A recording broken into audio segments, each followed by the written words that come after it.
سمجھا گیا. لیکن جب مدینہ منورہ گیا تو ان کا معمول تھا کہ جس کا بھی حضرت شیخ سے تعلق ہو اس کو بڑی عزت کی نگاہ سے دیکھتے تھے، بلاتے تھے، دعوت کرتے تھے اور بڑی عزت کرتے تھے. مولانا سعید احمد خان صاحب رحمۃ اللہ علیہ. جن دنوں میں کہ میں بات کر رہا ہوں اس وقت تقریباً حضرت شیخ کے جتنے لوگ تھے وہ سارے کے سارے حج کے بعد وہاں موجود تھے. بیت اللہ حضرت شیخ کے صاحبزادے، سمجھ میں آ گیا، مولوی اسماعیل، مولوی عبدالرحیم مطالعہ، اور یہ ہمارے ساتھی سارے کے سارے وہ سارے کے سارے موجود تھے. انہوں نے مجھے کہا کہ بھائی مولانا سعید احمد خان صاحب کے یہاں آج دعوت ہے، حضرت شیخ کی وجہ سے سب کو بلایا ہے. اور یہ میں نے تو بھی بتایا تمہیں کہ میں تو ان سے جانتا تھا، میں تو ان کو پہچانتا بھی تھا، وہ مجھے نہیں جانتے ہوں گے، لیکن چونکہ لوگوں سے سن رکھا ہے کہ حضرت شیخ کا یہ بھی کوئی خلیفہ ہے اور مفتی بھی ہے اور ڈبل میں ہے، اور یہ جیسے جیسے جو دم چھلنے لگے ہوئے تھے وہ ان کے پاس پہنچے ہوں گے، انہوں نے اسی لیے مجھے دعوت دی ہوگی حضرت شیخ کی وجہ سے. پوری مجلس جمی ہوئی ہے، سمجھ میں آیا نہیں؟ یہ نہیں کہ یہی، دوسروں بھی بہت سارے. اور مدینہ منورہ کا منظر دیکھ لو حج کے بعد کا کیا ہوگا. ان کے گھر پر یا اس جگہ پر جہاں دعوت تھی پوری مجلس جمی ہوئی ہے، وہ مسند پر بیٹھے ہوئے ہیں، لوگ آ رہے ہیں جا رہے ہیں، یہ ہے یہ ہے وہ ہے. ہم بھی گئے، وہ تعارف کرانے والے نے تعارف کروایا کہ یہ مفتی اسماعیل ہیں جو کیا ہے جامعہ میں ڈابل کے مفتی صاحب ہیں، اور ایسے ہیں اور ایسے ایسے ایسے.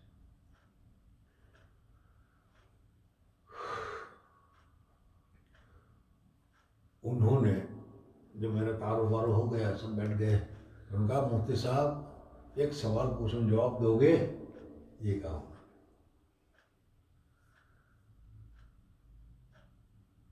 اب ظاہر بات ہے کہ میں ہوں انا ابھی تک اصلاح نہیں ہوئی، اس وقت کہاں ہوئی ہوگی. تو ذرا اندر سے جوش بھی آ پوچھو کیا ہے، سامنے پھر یہ ہوگا اتنے بڑوں کے سامنے کیا پتہ نہیں کیا پوچھیں. میں نے کہا جی حضرت اگر پوچھیے. انہوں نے کہا کہ ایک مرد ہے، شادی شدہ ہے، وہ اپنی بیوی کے ساتھ سفر کے لیے وہ نکلا. جس وقت سفر کا ابتدا کی شروعات کی اس وقت اس کی عورت حالت حیض میں تھی. سمجھ آ گیا؟ مثلاً اس کو لندن جانا تھا، شام تک وہ لندن پہنچ گیا. اب دوسرے دن اس کی عورت کو وہاں پر حیض سے پاک ہو گئی، پورا ہو گیا، حیض بند ہو گیا، پورا ہو گیا. یہ عورت حالت سفر میں ہے، یہ عورت قصر کرے گی یا پوری پڑے گی؟ پوری. حائزہ تھی، حائزہ کی حالت میں سفر شروع کی اور پھر وہاں پر جا کر پھر وہ راستہ پاک ہو گئی، مدت سفر کے بعد پاک ہو گئی. اب وہ کیا کرے گی؟ پوری کرے، پوری کرے. کیوں؟ حالت حیض میں تو ٹھہر جاؤ، تمہارا مسئلہ کو چھوڑ دو. یہ انہوں نے پوچھا مجھے. اب میری حالت کیا تھی وہ میں نہیں بیان کر سکتا. ایک تو یہ کہ اتنے سارے میرے ساتھی جیسے اپنے ساتھی ہوتے ہیں، اور وہ ساتھی میں ایک دوسرے کی قدر نہیں ہوتی. آج ان میں بتا کر قدر کرنے کا مسئلہ ہے. ایک اگر نہیں بتایا تو جاہل سے سمجھ میں اس قسم کی حالات ہوئی.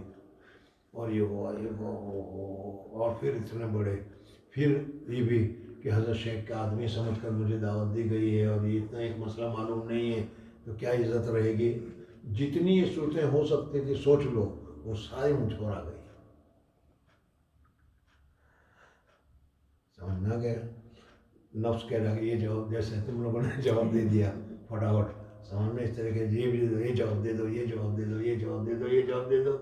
لیکن چونکہ یہ جواب دے رہے ہو، کہاں سے دے رہے ہو، کیسے دے رہے ہو، کیا ہے صحیح، کس نے کہا ہے، کیا دلیل ہے، یہ جو پکا ہونا چاہیے. وہ نہیں تھا، اس لیے میں نے کوئی جواب نہیں دیا اور اپنے طور پر سمجھا کہ آج تو ساری عزت مٹی میں مل گئی. سمجھے چلو بھائی مل جانے تو کیا کریں ہم. اس لیے میں نے کہا کہ حضرت مجھے اس کا جواب معلوم نہیں ہے.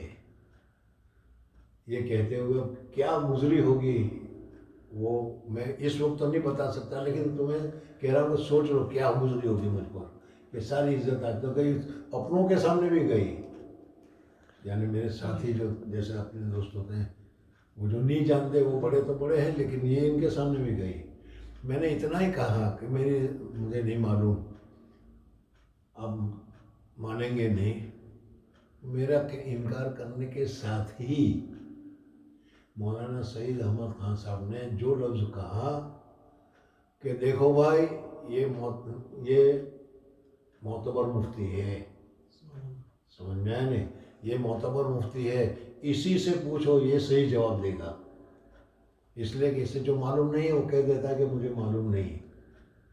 تو میں نے سمجھا کہ جس سے اللہ تبارک و جس سے میں نے سمجھا تھا کہ ساری عزت پانی میں مل گئی، اللہ تبارک و تعالیٰ نے اسے میں دیکھو کتنا بڑا بتا دیا کہ ایک آدمی کہہ رہا کہ یہ معتبر مفتی ہے. ارے سمجھ میں آیا کہ نہیں؟ تو عزت اور ذلت اللہ کے ہاتھ میں ہے. ہم تو ویسے بھی پہلے بھی وہی تھے، اب بھی وہی ہے، کچھ لاتا جاتا کچھ نہیں. لیکن میں یہ بتانا چاہ رہا ہوں کہ یہ جذبہ کہ نہیں معلوم اس کو کہہ دو کہ معلوم نہیں ہے، یہ معتبر مفتی کا، متقی کا، اللہ والے کا اور صحیح طور پر تفقہ والے کا یہ کام ہے. اور اس کی نسبت میں نے بتا دی. دیکھو حضرت جبریل تک کہتا ہے کہ مجھے معلوم نہیں ہے، تو تم جبریل سے تھوڑے آگے بڑھ گئے، حضور صلی اللہ علیہ وسلم سے تھوڑے آگے بڑھ گئے. اس لیے معلوم نہ ہو، لیکن پبلک میں، اپنوں میں، چھوٹوں میں یہ کہنا کہ مجھے معلوم نہیں ہے یہ بہت بھاری مسئلہ ہے. لیکن یہ اختیار کرنا چاہیے. تو کیا کہا انہوں نے؟ لا ادری ولم تلک الحادثہ فی کتاب لیس لہ یفتی فیہا برائیہ، اپنی رائے سے فتویٰ. ہاں میرے خیال میں سمجھتا ہوں کہ میرا دھیان یہ ہے کہ میرے دل میں آ رہا ہے کہ یہی صحیح ہوگا. ایسا مت کرنا، کبھی بھی مت کرنا. مفتی صاحب پھر اس کا جواب اچھا وہ بات رہ گئی، میں بھی بہ گیا. اچھا انہوں نے یہ کہا کہ دیکھو یہ معتبر مفتی ہے، اگر کسی کو مسئلہ پوچھنا ہو تو اس سے پوچھنا، یہ صحیح جواب دے گا. پھر انہوں نے کہا کہ حضرت مولانا عبید اللہ بلیاوی رحمۃ اللہ تعالیٰ علیہ یہ تبلیغی جماعت کے بہت بڑے عالم تھے. بلیا کے ہندوستان کے رہنے والے تھے اور بہت ہی زبردست عالم تھے، لیکن تبلیغ میں لگے ہوئے تھے. مولانا عبید اللہ بلیاوی انہی کا لڑکا، سمجھ میں آج ابھی مولوی صاحب کے ساتھ ہے اچھا وہاں پر.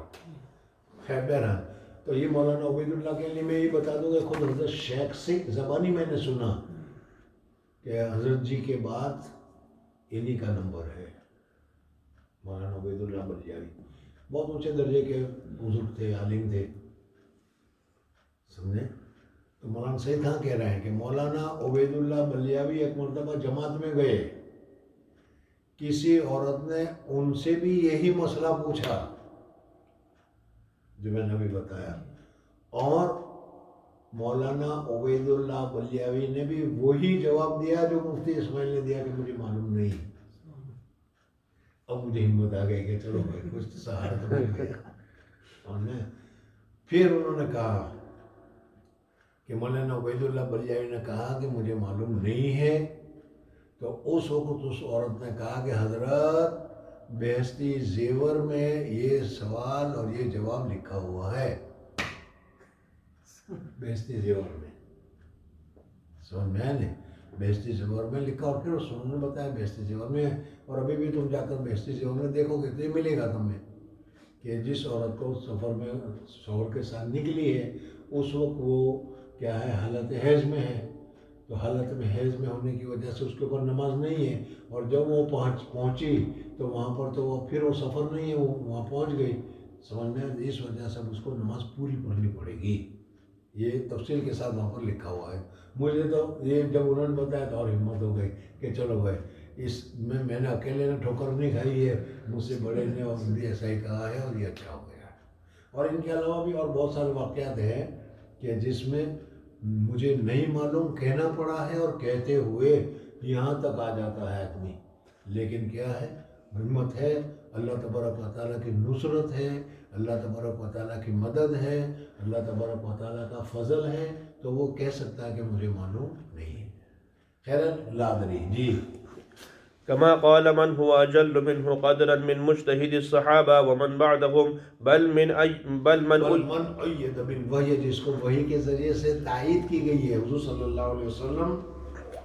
بل من أيد بالوحي صلى الله تعالى عليه وسلم والغالب أن عدم وجدانه النص لقلة اطلاعه أو عدم معرفته بموضع المسألة المذكورة فيه. کہاں ہے؟ بحثی زیور میں ہے. اب بحثی زیور کوئی ایسی کتاب تو نہیں تھی جو ہم نے دیکھی نہ ہو، پڑھی تھی لیکن اس کے باوجود ہے وہ. جی. إذ قل ما تقع حادثة إلا ولها ذكر في كتب المذهب إما بعينها أو بذكر. بعین نہیں ہوگا، جزیہ ہوگا. اگر جزیہ نہیں ہے تو إما بعينها أو بذكر قاعدة كلية تشملها ہوگا جس کے ذہن میں آ جاتا ہوگا. ولا يكتفي بوجود نظيرها مما يقاربها فإنه لا يأمن أن يكون بين حادثة وما وجده فرق. اب ایک دوسری بات بیان کرتے ہیں کہ ایک تو ہے اصول اور قواعد اور ضابطے کے اعتبار سے جواب دینا، ضابطے کے اوپر یا اس کے لیے جزیہ کا ہونا، یہ تو ایک دوسری بات ہے. لیکن بعض مرتبہ نظیر ہوتی ہے، مثال ہوتا ہے کہ بالکل یہ مسئلہ ایسا ہی ہے، اس کی نظیر وہی ہے اور وہ نظیر جائز ہے تو یہ بھی جائز ہونی چاہیے.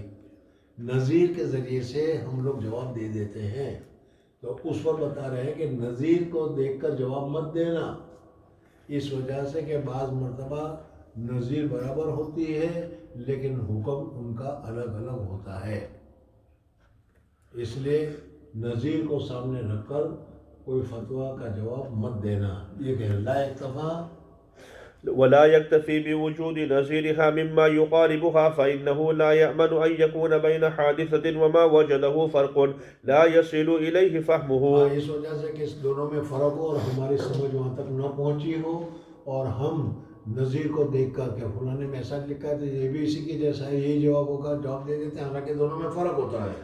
فكم من مسألة فرقوا بينها وبين اس نظيرتها. وجہ سے کہ دو نظیروں کے درمیان میں بھی تم دیکھو گے تو فرق محسوس ہوگا. ایک کو تو جائز قرار دیا گیا ہے، دوسرا ایسا ہی ہے لیکن اس کو ناجائز قرار دیا گیا ہے. حتى ألفوا كتب الفروق لذلك. یہاں تک کہ اس کے متعلق مستقل کتابیں لکھی گئی ہے اور اس کتابوں کا نام الفروق رکھا گیا ہے کہ دیکھو نظیر تو دونوں برابر ہے لیکن دونوں میں فرق ہے. جی. ولو وكل الأمر إلى أفهامنا لم ندرك الفرق بينهما. اگر ہمارے دماغ میں رکھ دیا جاتا، مسئلہ سپرد کر دیا جاتا، ہمارا دماغ اس دونوں کا فرق نہیں سمجھتا. بل قال العلامة ابن نجيم في الفوائد الزينية لا يحل الإفتاء من القواعد والضوابط وإنما على المفتي حكاية النقل الصريح كما صرحوا به. تو اصل جزیہ تلاش کرنا ہے اور جزیہ تلاش کر کے جواب دینا ہے، یہ یاد رکھنا. جی. وقال أيضا إن المقرر في الأربعة المذاهب أن قواعد الفقه أكثرية لا كلية نقله البيري. الفقہ اکثری ہے، کلی نہیں ہے. جی. فعلى من لم يجد نقلا صريحا أن يتوقف في الجواب. اگر جزیہ نہ ملے تو جواب دینے میں ٹھہر جاؤ، جلدی مت کرو. أو يسأل من هو أعلم منه کسی دوسرے سے بڑے سے پوچھ لو، ولو في بلدة أخرى. اگرچہ دوسرے شہر میں وہ رہتا ہو تو وہاں سے تعلیم حاصل کرو. كما يعلم مما نقلناه عن الخانية وفي الظهيرية وإن لم يكن من أهل الاجتهاد لا يحل له أن يفتي إلا بطريق الحكاية ويحكي ما يحفظ من أقوال الفقهاء. نعم قد توجد حوادث عرفية غير مخالفة للنصوص الشرعية فيفتي المفتي بما كان سنذكره آخر المنسوبة. کہتے ہیں کہ اس کے علاوہ بھی اب کیا کرنا ہے وہ بتا دیں. کوئی ایسا مسئلہ ہو تمہیں معلوم نہیں ہو، تمہیں کوشش کرو، کوشش کرنے سے بھی تمہارے دل میں سر صدر نہ ہو اور سر صدر کے لیے کسی دوسرے عالم کو پوچھنا پڑے تو عالم کو پوچھنا چاہیے، دوسرے شہر میں جا کر پوچھنا پڑے وہاں پوچھنا چاہیے، خط و کتابت کے ذریعے سے، فون کے ذریعے سے معلومات حاصل کرنا چاہے وہ کرو. اور اگر اس میں بھی تمہیں کامیابی نہ ہو اور پھر گڑبڑ ہو تو آئندہ کیا کیا جائے گا، اس کے لیے کچھ قواعد ہیں جو آگے تمہارے سامنے ذکر کر رہے ہیں.